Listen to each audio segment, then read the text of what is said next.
Welcome back to the Toy Box. The Toy Box, where love is true, and I'm always blue. And I'm going to kill myself over you. The Toy Box! Today we're featuring the Pan Am Dual Control Jet Cockpit. Yes, it's fun in the sun for everyone involved when you're behind the control panel of the Pan Am Dual Control Jet Cockpit with radio telephone. Now, regular viewers are quite aware of my love for console toys. I mean, one just has to get a quick look here or there, and you'll see exactly what I mean. But this one has memories for me. Memories! Make me want to slit my wrists. Memories. And if they're memories for memories, well, that's a whole nother show. Yeah, I used to, when I was a little kid, my next door neighbor, Weird Danny, had this exact setup, and he and I would play for hours on this thing, having a lot of fun. And then Danny got all perverted on me.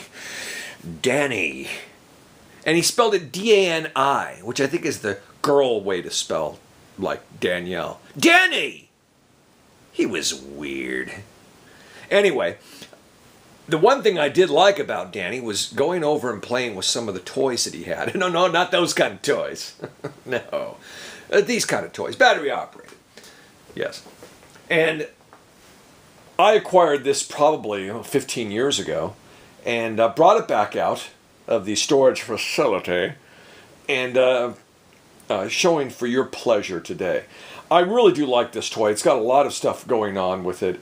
It's really neat. First of all, there is two hand controls, and they're not the tiny miniature ones like they are on the Flying Fox, which I'm going to be profiling very soon. But they are more or less, you know, for a child's hands, full size, and they're really neat because they not only, you know, turn this way, but they do telescope in and out. And more on that feature in a moment. It's pretty cool. What I really love about this toy is how detailed it is and how many functional little instruments there are. Sure, there are some instruments that are just, you know, imaginary play. They're just printed decals or printed cardboard.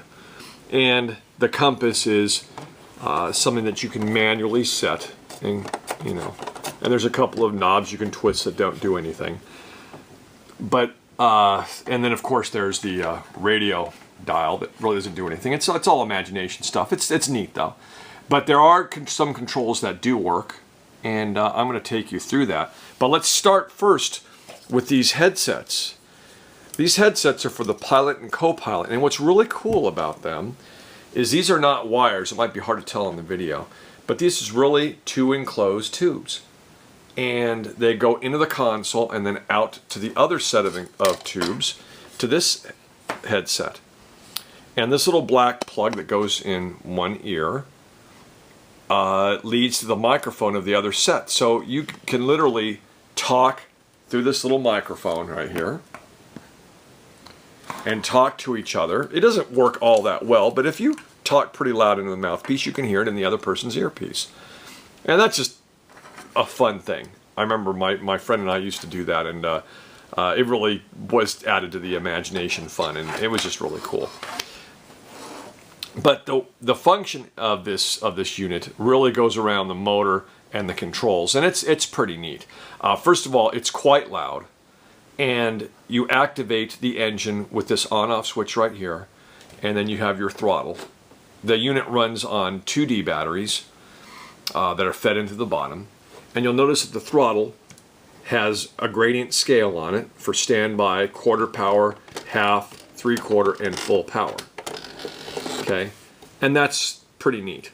Hopefully as I fire this thing up and play around with it, my voice will carry over the jet whine of this engine, which is really loud, because I want to show you some of the features. Okay, so activate. That's standby mode.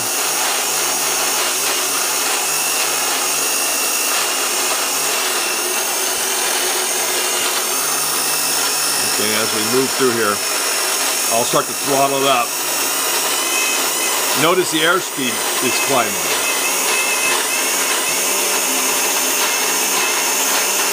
If I back down, it goes down.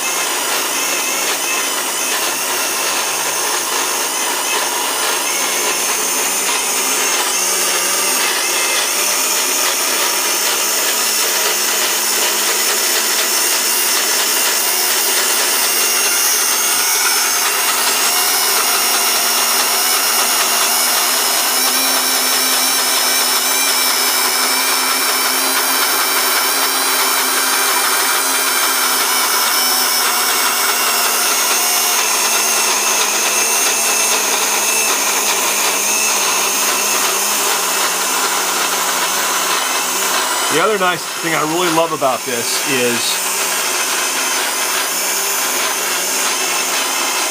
your bank indicator is synced up to the wheels. Is that cool?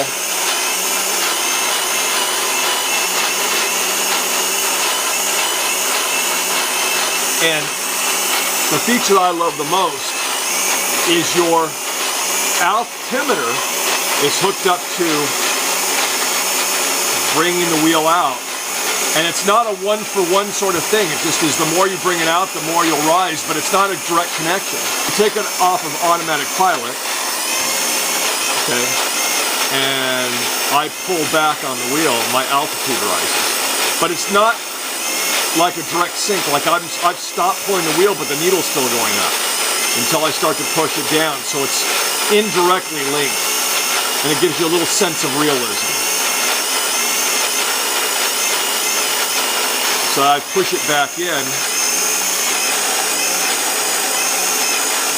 and my altitude will decrease. And I pull it back out just enough, and it'll stabilize. Or I could put it on automatic pilot, and it will stay at that altimeter reading. How cool is that?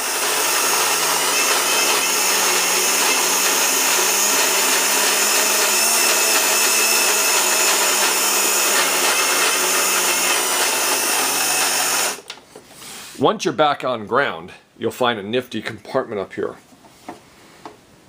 Inside I have the original flight manual, which goes over the various components of your jet cockpit.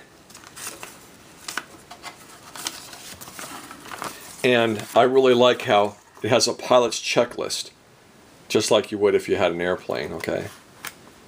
Really cute. And then when you open it up, I find this really neat. You got your flight log, of which a child did one run to Pensacola at 3 o'clock. Something like that, I don't know. Either that or it was an older guy who was on some sort of mind-altering drug substance.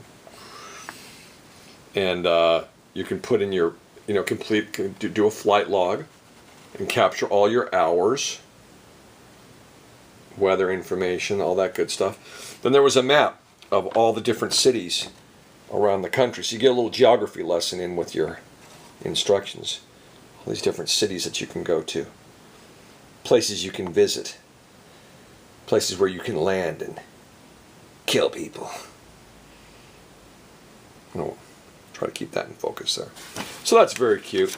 And that's the flight manual. Also in here, I don't think this is standard equipment, but there's a key that goes to a mystery place. I'm going to cover that up now. Let's not dwell on that. And it's embossed with flight log compartment.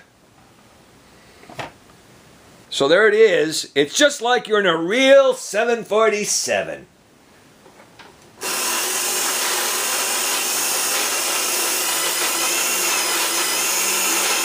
With the jet wine that'll drive you insane.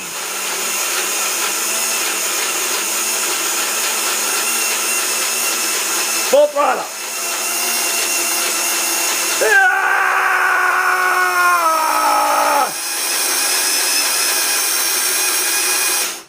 From Remco.